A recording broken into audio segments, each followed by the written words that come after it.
Here's the brutal truth about rear spoilers. 90% of you are wasting your money on a glorified trunk ornament. But for the other 10%, that wing might be the best dollar per lap time mod you'll ever buy. From $119 eBay specials to 2,500 carbon fiber Voltex wings, rear spoilers are one of the most debated mods in car culture. Some swear they transformed their handling. Others say it's just expensive decoration. Today, we're settling this once and for all with real data from 6 different platforms: WRX, Miata, GTI, Civic, Mustang, and 350Z. By the end, you'll know exactly if a spoiler is worth it, at what price point, and most importantly, whether you should buy one. Let's get the engineering straight. A spoiler's job is managing airflow to reduce lift or create downforce. Think of it this way. At 60 miles per hour, your car wants to fly. The shape creates lift, just like an airplane wing. A spoiler disrupts that lift-generating airflow. Remember the first-gen Audi TT? It was so aerodynamically smooth it would literally lift off at 112 miles per hour, causing fatal crashes. Audi's emergency fix? A tiny rear spoiler. That little lip was the difference between a death trap and a stable sports car. Most road cars generate lift naturally. A proper spoiler converts that into downforce, literally pushing your tires harder into the pavement. The catch? Downforce equals drag. That STI wing producing 100 pounds of downforce at 140 miles per hour? It's also costing you 4 horsepower and 2 mpg on the highway. It's all about trade-offs. Let's talk options and prices. First, lip spoilers. These sit flush on your trunk. Icon Motorsports makes an STI-style wing for $119.99. Part number 9TZ0805 STI15 STIA. It's purely cosmetic, but looks the part. Next level up, ducktails. These sweep up from the trunk. The Pandem V2 runs about $600 and actually reduces some lift. Then we get serious. Pedestal wings like the factory STI piece, Subaru part number E72FE0 costs $500 from dealers. But here's where it gets real. APR performance. GTC 300 carbon wings start at $1,349 for the universal 61-inch version. Vehicle-specific kits hit $2,500. These produce actual, measurable downforce. APR publishes the numbers. Voltex, the Japanese time attack legend, makes the Type 5 wing for $1,800 to $2,200. Professional teams swear by them. Budget alternative? 9 Lives Racing. Their Miata Big Wang kit costs $952 for the 64-inch aluminum wing with mounts. Part number varies by car, but it's proven to work. Big Country Labs targets the stance scene with their Atmosphere Demolisher, $890 for the 1700mm version on a 350Z. For reference, the Honda Civic Type R's factory wing produces 66 pounds of downforce at 124 miles per hour. That Subaru STI wing, about 100 pounds at 140. An aftermarket WRC-style rally wing measured 160 pounds at just 90 miles per hour. Choose accordingly. Installation difficulty ranges from dead simple to surprisingly complex. Tape on lips? 1 out of 10 difficulty. Clean with alcohol, stick it on, done in 30 minutes. Bolt on using existing holes? 3 out of 10. Just swap to stronger trunk springs if needed. But drilling new holes? That jumps to 5 or 6 out of 10. Here's the golden rule. Measure twice, drill once. Actually, measure 5 times. One Reddit user spent 4 hours on installation because his first holes weren't level. Had to re-drill everything. Tools needed: drill with proper bits, masking tape, measuring tape, and patience. Lots of patience. Big chassis mount wings, 7 to 8 out of 10 difficulty. You might need to cut bumper panels and reinforce mounting points. Pro tip: every hole you drill needs rust protection and proper sealing. Water leaks into the trunk are real. One Club Lexus member titled his post, "Crap, I think I made a mistake installing spoiler," after drilling wrong and causing leaks. If you're nervous about drilling into your baby, pay the $200 for professional installation. It's worth avoiding heartbreak. Time for hard numbers. First reality check, spoilers don't add horsepower, they add drag. That Miata, with a big wing, lost 4.2 horsepower at 100 miles per hour in testing. But here's what matters: lap times. Same Miata at Watkins Glen. 2 minutes 29 seconds without the wing, 2 minutes 25 with it. That's 3.5 seconds faster per lap. At Waterford Hills, still 2 seconds quicker. The Civic Type R project saw similar results. Stock aero, 159 or 91. With Veris Engineering's kit claiming 150 pounds downforce at 100 miles per hour, 158.145, nearly a full second on a 2-minute lap. The owner called the 2314 aero package a bargain compared to engine mods. Here's the thing, below 60 miles per hour, you feel nothing. At 80 miles per hour on the street, maybe slight stability improvement. But at 100 plus on track, game changer. Braking zones shrink. High-speed corners that were sketchy become confident. One Porsche racer said it best: even below 100 miles per hour, aero makes a huge difference under braking and through sweepers. The catch? Front-wheel drive cars barely benefit without matching front aero. Adding rear downforce to a GTI just increases understeer.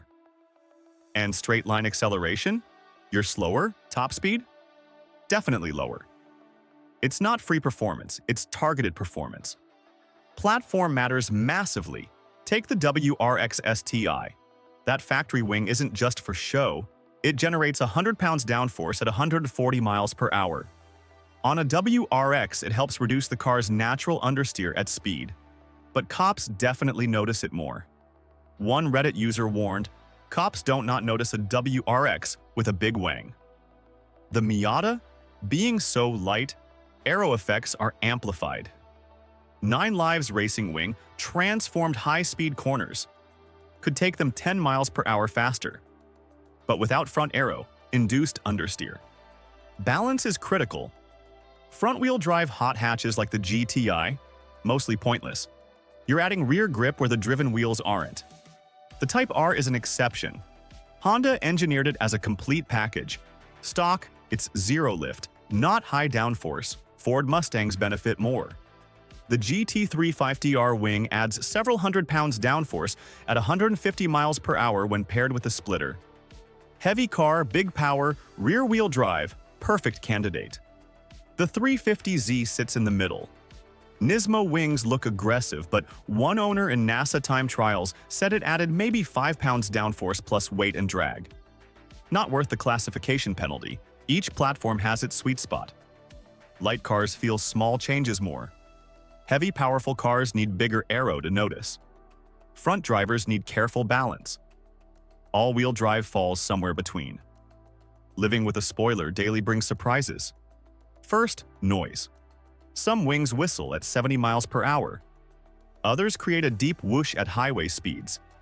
Rear visibility depends on design. The STI wing sits right in your mirror, but you adapt. Chassis mount wings mounted high actually preserve more visibility. Fuel economy takes a hit. One S2000 owner reported highway MPG dropping from 28 to 26 after adding a GT wing. Not huge, but noticeable over time. Parking gets trickier with extended ducktails. Car washes? Avoid automatics with a big wing, hand wash only. The attention factor is real. At gas stations, expect questions. Some genuine curiosity, some mockery. Boy racers will rev at you. Police might follow more closely. Trunk access changes too. Heavy wings need stronger springs or your trunk won't stay open. Sharp wing edges catch clothing. I've personally smacked my forehead on my own wing leaning into the trunk. Maintenance means checking mounting bolts periodically. One Evo owner found his loosened after a year of spirited driving. Quick Tighten fixed a developing rattle. Overall, a lip spoiler barely affects daily life. A big GT wing constantly reminds you it's there. Neither is a deal breaker, just different experiences. Community opinions are strongly divided. Track enthusiasts universally praise functional wings. One Miata owner called his wing the best mod after tires for dropping lap times. A Civic Type R owner couldn't stop gushing about feeling the car hunker down over crests where it used to get light. But street-only drivers, much more critical. Common complaint: it's mostly a waste on the street. One response to a guy considering a €3,000 wing simply said, "Stupid big wing on a stock 86. Harsh, but honest. Installation regret stories are common. One Lexus owner drilled wrong, caused water leaks, wished he'd paid a shop. Another removed his wing after a month because he decided the look wasn't worth the hassle. The attention factor divides people. Some love the conversations at gas stations. Others hate the police attention and street racing challenges. One WRX owner claimed cops started following him more after adding the STI wing. Durability varies by brand. Cheap eBay wings crack at mounting points. Quality pieces last years. Clear coat on carbon can yellow without care. The consensus? If you track, it's worth it when you're ready. If you're street only, it's 90% aesthetic. And if you haven't done tires, suspension, and brakes first, you're doing it wrong. As one forum guru put it, aero is the icing on the cake. You need the cake first. So who should actually buy a spoiler? Track enthusiasts at intermediate level or above? Absolutely yes. If you're consistently hitting your car's limits and have already upgraded tires, suspension, and brakes, aero is your next logical step. High-power rear-drive cars lacking factory aero? Also yes. Think Challenger, Camaro LT1, base Corvette. These need stability at speed. Anyone building a specific theme, GT race replica, time attack tribute, drift style, the wing completes the look. Just mount it properly. Drivers who genuinely cruise at very high speeds where aero matters. We're talking legal Autobahn runs or sanctioned speed events. If you're already running a front splitter, you need rear aero for balance. Incomplete aero is worse than no aero. Budget-conscious builders should stick to the $300 to $800 range. Icon lips, OEM options, maybe 9 lives. Racing if you need real function, the sweet spot. Big spenders doing full builds, go for APR, Voltex, or similar. Buy once, cry once. If it's purely for looks and you understand that, go for it. Just don't lie to yourself about performance gains. There's no shame in aesthetic mods if they make you happy. Who should skip the spoiler? New enthusiasts with stock cars, hard pass. Your money goes further on tires, brake pads, or driver training. One instructor said it perfectly. Spend $0 on aero, $300 on seat time, $200 on brake pads. Tight budget? A spoiler isn't giving you bang for buck. That $300 could get you performance alignment, quality brake fluid, or track day entry fees. All make you faster than a wing would. City-only drivers who never exceed 50 miles per hour, you're buying decoration. Which is fine if you want it, but don't expect performance. Anyone expecting horsepower gains? Spoilers add drag, not power. For straight-line speed, you want less aero, not more. Drivers who haven't mastered their current setup, don't use aero as a band-aid for poor technique or worn components. Fix the fundamentals first, lease or short-term owners. Drilling holes hurts resale value. Dealers ding you for modifications. Pure flex builders with no substance. The community sees through all show, no go. That stock. 86 with a $3,000 wing gets roasted online. Better alternatives? Performance tires transform grip at all speeds. Coilovers revolutionize handling. ECU tune adds real power. Driver coaching makes you faster in any car. All better first investments than a spoiler. Final verdict time. Is a rear spoiler worth it? For the average street driver with a mildly modified car, no, it's not giving you performance value. Spend elsewhere first. But for track-focused enthusiasts pushing 0.8 or harder, absolutely yes. Those 2 to 3 second lap time improvements are gold. A 1500 wing that drops your lap times is cheaper than 50 horsepower and more reliable. For aesthetic buyers, worth depends on how much you value the look. A $300 lip that completes your vision? Probably worth it. A $3,000 carbon wing on an otherwise stock car? Questionable allocation. Price sweet spot sits between $300 and $800 for street cars with occasional track use. Under $200 gets you looks only. Over $1,000 is for serious track warriors or show car builders. The brutal reality, below 60 miles per hour, you feel nothing. This isn't a daily driver performance mod, it's specialized equipment for specialized use. Marketing hype versus reality check. Yes, wings create real downforce. No, you won't feel it at legal speeds. Yes, lap times drop. No, your commute won't improve.